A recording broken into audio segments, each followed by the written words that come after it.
રાજ બીજાના બાકી ભાગ પડે, પણ એ મૂળ બધું રાજનું કહેવાય. પેલા તો હવની પોતાની ખેતી ન હોય, જમીન તો બધી રાજની હોય.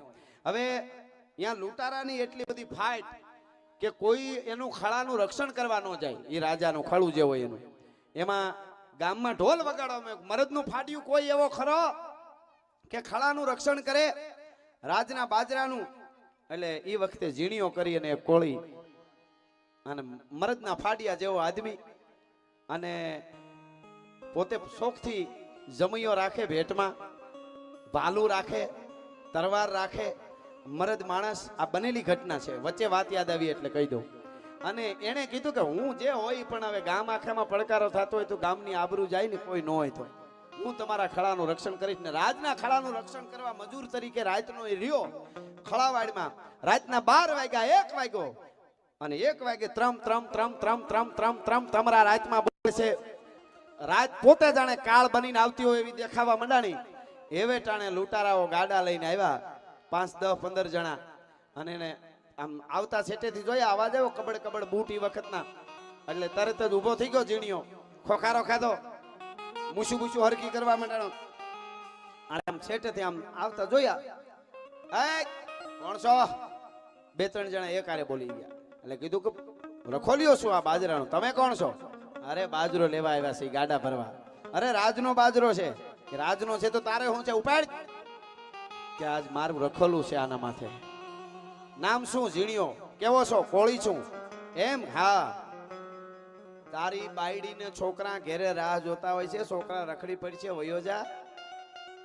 જોશો ને 10-15 જણા છે કે ઈ તો માતાજી ને ભગવાન એને છોકરા મોટા કરી દે હે, મારી ઘરવાળી ને ભગવાન જે એને હિંમત દઈ દે હે.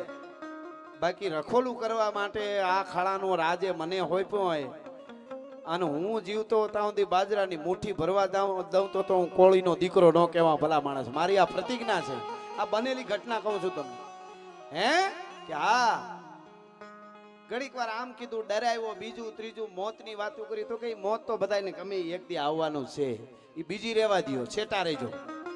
પછી લોભ લાલચ શરૂ કરી, એક કામ કરી, અમને ગાડા ભરી લેવા દે, અમને તને ખોટી રીતે મારી નથી નાખવો. એક કામ કરી, આ ગાડા ભરીને એમાં તારા માટે અમે આ ફલાણા ગામ બાજરો અમારા જાણીતા છે ને મુકાવી દેશું. પછી તું તારી રીતે બાજરો ત્યાંથી ભરી આવજે. અમે વચન આપી તને, કુદરતની સાક્ષીએ. પણ એટલે તારા ઘરનો બાજરો થઈ જાય અને તારે તો સવારે કહી દેવાનું છે કે લૂંટારા જાજા હતા ને ભરી ગયા. તારે બેઠું બેઠું રોવાનું, વયું જવાનું. અરે જાઓ જાઓ ગદ્દારો, આવું શીખાડો છો મને તો મારી જનેતાનું ધાવણ લાજે. સેટા રે જાપ કરીને તરવાર કાઢી. તરવાર કાઢતા ને અરે ઓલા બધા તૂટી પડ્યા. ઇતિહાસ સાક્ષી પૂરે સૌરાષ્ટ્રની ધરતીનો. તરવાર હાકી ઝીણિયા કોળીએ કૂદતો જાય, આમ જાય આમ જાય. કોઈ બરસ્યુના ઘા કરે, કોઈ ભાલાના ઘા કરે, કોઈ તલવારના કરે. 1 ને પાડ્યો આને તરવારથી, 2 ને પાડ્યો, 3 ને 5, 7 ને પાડ્યા. 13-15 જણાના ટોળામાંથી 7 ને પાડ્યા. બીજા 7-8 જે વધ્યા એને એમ થયું આ તો ઘાયલ થઈ ગયો ઝીણિયો. એને એમ થઈ ગયું કે બધાઈને મારી નાખશે ક્યાંક મરતા મરતા. 7-8 બચ્યા ઈ ભાગ્યા. રીડિયા રમણ બોલી, દેકારા પડકારા થયા. ગામેડું આવ્યું, ગામને બાજુમાં ખબર પડી, કોઈ કોદાળીઓ પાવડા ને ભાલા નાખું ગામ બિંગિયારો સંભળાણો કે ખળે કોક આવ્યું. એટલે 7-8 બચ્યા ઈ ભાગી ગયા. 2-5 હાથ જે પડી ગયા હતા એ તડફડતા હતા. ઝીણિયાની તરવાર હાલી ગઈ હતી એના માથે અને ઝીણીયો છેલ્લા શ્વાસ લેતો તો આંતરડા બહાર નીકળી ગયા હતા. ડાબે ખંભે કોક તરવાર જીકી, જમણી પાહણીએ ઉતરી ગઈ હતી. જમણે ખંભાની ડાબી પાહણીએ ઉતરી ગઈ હતી. લોહીના ભભૂકા જાતા હતા ધીરા ધીરા ધીરા. છેલ્લા શ્વાસ ભરતો તો ઝીણીયો. એ વખતે ગામના લોકોએ આવીને પૂછ્યું, અરે ઝીણા ગજબ થઈ ગયો, તને તો બહુ લાગી ગયો. લાગી ગયું પછી જો પેલા જરા ખળાના આટો મારો, કોઈ અડ્યું નથી ને. ઝીણીયો કોળી જીવતો હોય જો કોક મુઠ્ઠી બાજરો લઈ જાય ને તો મારી જનેતાનું ધાવણ લાજે, મને પેલા ઈ કહી દો. અરે ઝીણિયા આ 7 જણા પડ્યા તડફડે છે અને બીજા ભાગી ગયા, લઈ કાંઈ નથી ગયા. અને છેલ્લે કીધું કે હે મારા દ્વારકાના નાથ, મારી આબરૂ રાખી, એટલું કરીને પ્રાણ છોડી દીધા. મિત્રો આ સત્ય વાત લખેલી છે, સત્ય ઘટનાનો પ્રસંગ છે. ઝીણિયાએ તો પ્રાણ છોડી દીધા. અમુક થોડોક સમય ગયો ને, ઝીણિયાની વિધિ પતીએ છે, વરહી સમાહી જે કાંઈ. પછી ઝીણિયાની પત્ની, સમય કેવું કામ કરે જોજો. ઝીણિયાની પત્ની નાના નાના બાળકો 2-3 છે ને ભેળા લઈને રાજા પાસે ગામના મળવા હાટું કેવું માગવા નથી આવી, એના માણસો એને કીધું માગવા નથી આવી, પણ તમારા રાજાને કયો ને કે તમારા ખળાનું રખોલું કરવા હાટું મારો પતિ મારો ધણી છે, એને પ્રાણ આપી દીધા છે, તો મારે કાંઈ માગવા જોતું નથી હો, મને ક્યાં કામ અપાવો હારું, બસ હું મજૂરી કરીશ, પણ મારા છોકરા મોટા થઈ જાય. પણ રાજા સુધી કોઈ જવા ન દે, શા કરતા કેટલી ગરમ હોય ને, કોઈ જવા ન દે. એમાં બન્યું એવું, એક દિન આખો દી મેળ ન પડ્યો, બાઈ રોકાઈ ગઈ. હવારના પોરમાં રાજાની બગી નીકળી, એમાં બગી આમ બહાર નીકળી, બાઈ મેળ આવી ગયો તો હડી કાઢીને આમ ધોડી.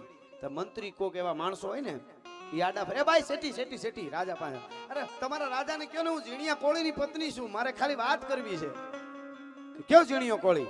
કે તમારા રાજાના ખળા હાટું કાયમ આવી ગયો. ઈ એમાં કોકે ધક્કો મારી ખાસ માણસ હશે રાજાનો, એને કીધું છેટી જા છેટી, તારે ધણી હારો ધારવો જોઈએ ને, તારે ધણી ધારતા ન આવડ્યું કે મરી ગયો ખળા હાટું, કે મરી ગયો એવો ધણી નો ધારાય, તને ધણી ધારતા ન આવડ્યું. અને બાઈનો પ્રકૃતિનો મરોડ બદલાણો હોય, કોળીની દીકરીનો હાડી પહેરીતી આમ ભેટ બરોબર કસ્યો અને મારી બે જણાને આમ ધક્કો, હા છેટા રહેજો, બોલવાનું ધ્યાન રાખજો, હું કોળીની દીકરી છું. અને આવી રાજાને હામી ચંડી જેવું રૂપ થઈ ગયું. પછી હારા હારા હટી જાય. હું કેટલી વાર બોલ્યો છું કે ભારતની આરી નારીનું ચારિત્ર ઉજળું હોય ને ઈ જ્યારે ચંડી બને ને ત્યારે માયકા લાલની કોઈની તાકાત નથી કે એના સામે આંખથી આંખ મેળવીને વાત કરી કે ભલા માણસ, તાકાત એના ચારિત્રની ચંડી બની ગઈ બાઈ. રાજા કે હા હા બેન દીકરી. રાજાને પછી ખબર પડી હું છે બેન બેટા, હું છે બોલ બેટા, હું થયું, હું ઝીણિયા કોળીની પત્ની છું. હે હમણાં કાયમ, હા ઈ જ બાપુ તમારા ખળા હાટું કાયમ આવી ગયો. અરે બેટા તું તારી આ શું થયું? મેં માણસોને કીધું તું કે જોઈ લેજો એને તકલીફ શું છે એના છોકરા, તો કે જોવું કાંઈ નથી, મને ક્યાંક કામ અપાવો ને એના માટે આવતી હતી, પણ હવે મારે તમારું કામે નથી જોતું હો, અને તમારા રાજમાં રહેવું નથી. કે કેમ? કે જા તમારો માણસ બોલ્યો. એટલે કે શું બોલ્યો? તમારો માણસ એમ કહે છે કે તારા ધણીને ધણી ધારતા, અરે તને ધણી ધારતા નું આવડ્યું, તને બાઈ મરી ગયો એવો ધણી થોડો તારે હારો ધણી ધારવો જોઈએ, તને ધણી ધારતા નો. અને એટલે એને કીધું કે મહારાજ તમે સાંભળો ને, આ તમારો જો ગોખલો રહ્યો એને કયો કે મને તો ધણી ધારતા આવડ્યું હતું કે મરદનો ફાડ્યો હતો, તમારા ખળા હાટું થઈને ખપી ગયો 15 જણા સામો. મને તો ધણી ધારતા આવડ્યું, પણ મારા ધણીને ધણી ધારતા ન આવડ્યું, નકર આવા વેણ મને ન સાંભળવા પડે ભલા માણસ. હા હા હા, મારો ધણી હતો ને ઝીણિયો, એને ધણી ધારતા નહોતું આવડ્યું, એટલે રાજા હારો એને ન ધાર્યો.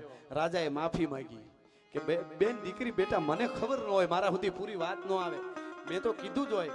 અને પછી બાઈની આખા જીવનની પૂરી વ્યવસ્થા કરવામાં આવી. કહેવાનો અર્થ આ આપણું લોક સાહિત્ય છે. પણ મૂળ મામાવાળા ગીત ઉપર પાછું આવું એટલે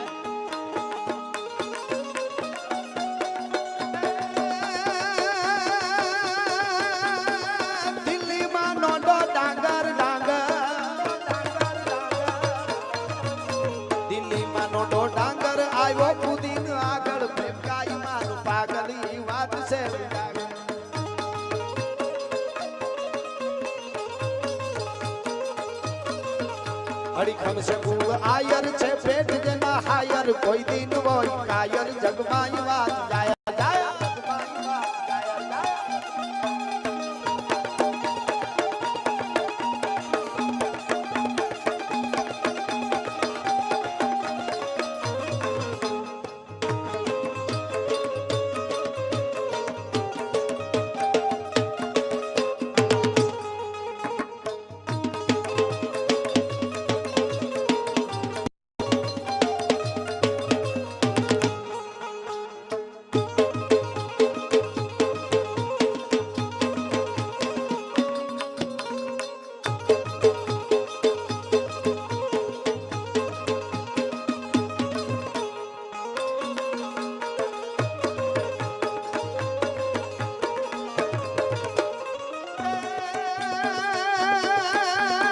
ભણમકવાળો ભોજો ભોજો, ભણમકવાળો ભોજો, બીજાને લઈને બોજો, જય જય રામ જોજો. તારી વાળ હોય રબારી હોય માલધારીઓ પણ હશે, એના માટે આ મને